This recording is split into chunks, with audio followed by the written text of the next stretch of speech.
de l'instruction préparatoire à partir du moment ñu dem ba ci biir juge d'instruction bi constaté que ñii kat joxe woon nañu caution te li leen toppee amul da leen koy remboursé waat. Donc le fait de donner une caution n'est pas un aveu de culpabilité mais c'est juste un moyen pour certains de contourner la détention. Oui mais li ciy jaaxal na bu ba sànq xëy na peut-être du ma insister ci corps de métier bi mu ne ba tax mu naan ndax ku mel noonu mën naa am xaalis bu toll noonu. fu mu koy jëlee. xam nga pas Ousmane mais chauffeur bi la wax. ça veut pas dire que dañuy xeeb métier. non du chauffeur tout ñu bari dañ koy wax depuis dem Pape. ñu bari dañ koy wax ñu ne da ngay xeeb métier. chauffeur xam nga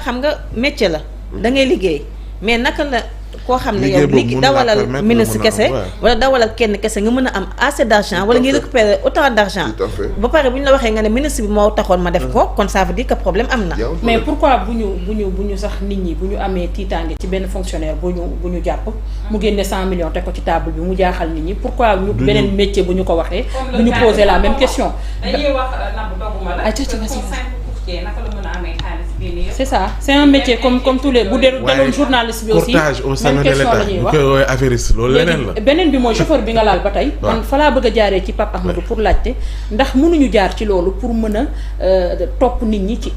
enrichissement illicite. xam nga nag foofu laa bëggoon a rebondir. xam nga yàgg naa toog fi mu wax leen mën na leen. Sénégal on a supprimé la CREI.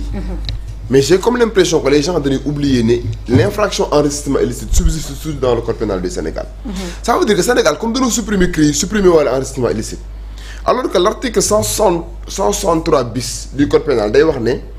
à partir du moment où nit ki di mener un train de vie sans commune mesure avec ses revenus légaux mais il y a délit enrichissement il y a enrichissement illicite bu fekkente ne par exemple yoon constaté na ne yow yaa ngi mener un train de vie sans commune mesure avec tes revenus légaux ça veut dire que yow chauffeur ministre nga mais constaté na ne par exemple yow tu es prêt pour mettre sur la table 500 millions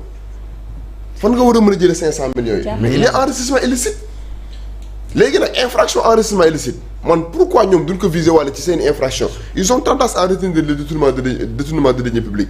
escroquerie sur les deniers publics blanchiment de capitaux alors qu'en réalité ils ont la possibilité. Concomitamment à ces infractions là ñu viser waale enrichissement illicite. mais bi ñuy taxawal PGF bi ba tey ñoom PGF mën na toppee. gisaguma kenn ku ñu toppeegul enrichissement illicite. te PGF am na compétence pour. am na compétence. bien sûr pourquoi nit ñi di. parce que danoo réformer la CREI ñu indi PGF. waaw mais infraction bi en tant que tel mosuñoo dem assemblée nationale pour supprimer ko. pourquoi nit ñi di xalaat ni peut-être OFNAC moo mën a def lu ni mel. non PGF am na compétence pour def ko c'est-à-dire mën nañoo réformer OFNAC. mën nañoo réformer OFNAC pour que tey jii nii que par rapport ak déclaration de patrimoine yi avant et après OFNAC parce que OFNAC am na possibilité tey jii nii par rapport ak déclaration de patrimoine yi bu constater ne par exemple am na benn waroo bu ci am bu transmettre directement li nga xam ne moom mooy rapport le procureur de la République mais le pôle judiciaire financier a aussi la possibilité de retenir sa compétence à partir du moment ñu constater ne am na benn nit que ça soit nga nekk fonctionnaire wala tey jii ngay manipuler ay fonds publics yaa ngi mener un train de vie sans commune mesure avec tes revenus légaux. Et je tiens à rappeler que loi bi nga xam ne moom mooy porter sur enrichissement illicite par Ousmane Dane l'enrichissement illicite peut être prouvé par tout moyen. Toutefois, la seule preuve d'une libéralité ne suffit pas pour justifier de l'origine illicite de ces biens. Toutefois, la seule preuve d'une libéralité ne suffit pas pour justifier de l'origine illicite de ces biens. xam nga mooy lan loi sur enrichissement illicite day bañ sa den maa may. dañ maa may sax juge bi da koy rejeté. mais Macky Sall waxoon na fi dañ koo may. mais c'est ça le problème fondamental. et pourtant on a condamné Karim Wade pour ce chef là. ma ne kam ne moo ko may sax kooku taxaw na bëccëg ndar kam ne dara amul. voilà parce que quand la disposition dit toutefois la seule preuve d'une libéralité ne suffit pas pour justifier l'origine de ces biens. Donc à partir du moment où tey jii nii l'infraction enrichissement illicite subsiste dans le code pénal du Sénégal pourquoi ñuy viser détournement de deniers publics escroquerie sur les deniers publics si on voulait être cohérent et crédible en tout cas dans la répression danoo waroon concomitamment à ces infractions di viser waale enrichissement illicite de telle sorte que tey jii boo ñëwee di cautionner même bu fekkente ne c'est une en tout cas possibilité offerte par le code de procédure pénale pour contourner un peu la détention mais danoo war a interroger ou le juge d'instruction doit s'interroger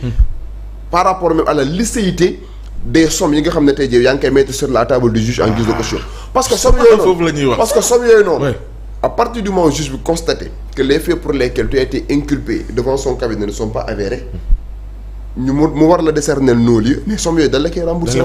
waat léegi ma wax sous le contrôle de Ngoné Saliou sànq bi mu def compte rendu bi ci 130 millions yi kii wax ni moom dafa doon récupérer ay chèques rek xanaa doo ma ni dañ maa jox chèque ma dem di ko récupérer rek ñu téye la ci ba nga war a cautionner. waaw léegi nag foofu noonu à partir du moment où présentement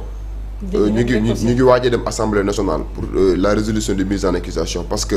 foofu on peut pas ne pas s'interroger sur la responsabilité de la hiérarchie, autrement dit du principal ordonnateur que constitue le ministre, parce que chaque yooyu noonu ngay dem di critères mënoo ko retirer sans pour autant que nga am dans le fonctionnement des finances publiques. Léegi nag am na beneen argument boo xam ne maa ngi gis du côté de l'APR ñu koy mettre sur la table di wax ne à partir du moment où Sénégal dafa nekkoon dans une situation de crise danoo inversé woon li nga xam ne tey jii moom mooy les règles mënuñu woon a respecter scrupuleusement les règles de la finance publique. am na ci ñoom dérogation dara na. voilà am na ci ñoom ñuy invoquer loolu mais mënul justifier même bu fekkente ne par exemple xam nga bi ñu nekkee ci période de crise bi le président de la République dafa amoon opportunité de gouverner par ordonnance. oui parce que à travers loi d'habilitation bi. voilà loi d'habilitation boobu noonu parce que loi d'habilitation mooy bu ñu nekkee ci situation yu mel noonu assemblée nationale day jox opportunité président de la République. mu gouverner par ordonnance c'est-à-dire lu bëri loo xamante ne dañ doon def assemblée nationale bu dëgg def président de la République day am possibilité def ko directement sans pour autant passer par les députés parce que li koy justifier mooy la situation de crise mais situation de crise boobu noonu nekkul une situation d'illégalité notoire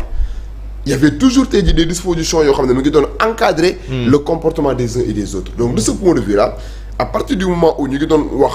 mu nekkoon leen loo xamante ni dafa defoon le tollé benn waay boo xam ne da doon def ay décaissement 100 millions par jour et j'ai entendu dire qu'il a été alpagué kooku noonu il va falloir que ñu creuser ñu xam carrément kan moo ko doon jox ordre muy dem di décaisser 100 millions par jour léegi nag ki ko jox ordre boobu noonu si c'est le ministre attendons de voir donc à travers la résolution de mise en accusation moom quand assemblée nationale dañ koy régler parce que le pôle judiciaire financier n'a pas pour compétence en tout cas di saytu li nga xam ne moom mooy liggéeyu ministre. d'accord voilà d'accord merci maître xam naa dinañ ñëwaat ci waxtaan bi léegi nii ci biir actu commenté Ngoné ñu daal di terminer daal di jeexalee ak benn communiqué boo xam ne bëgg nañ nga jàngal ñu ko ñu xam lan moo ci nekk mu ñeel benn incident bu amoon ci benn ndawu gendarme. waaw ay gendarme la ñu gis ay benn vidéo boo xam ne ñu ngi ci coow ak kenn koo xam ne dañ na sax nationalité américaine la yore kooku doon wax naa dañ koy laaj xaalis ak yu mel bi ñu gis gendarme di xëcc ci téléphone am donc au commandement de la gendarmerie annoncé woon ne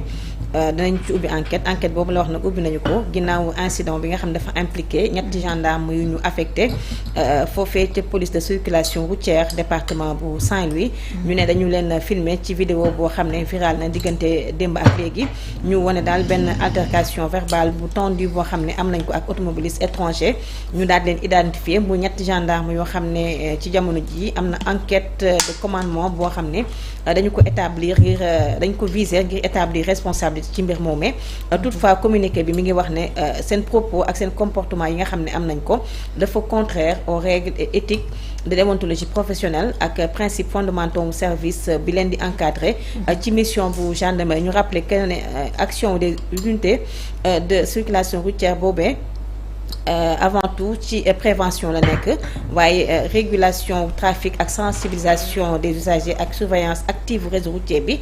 donc ñu ne répression des infractions bi ne devant intervenir que en dernier ressort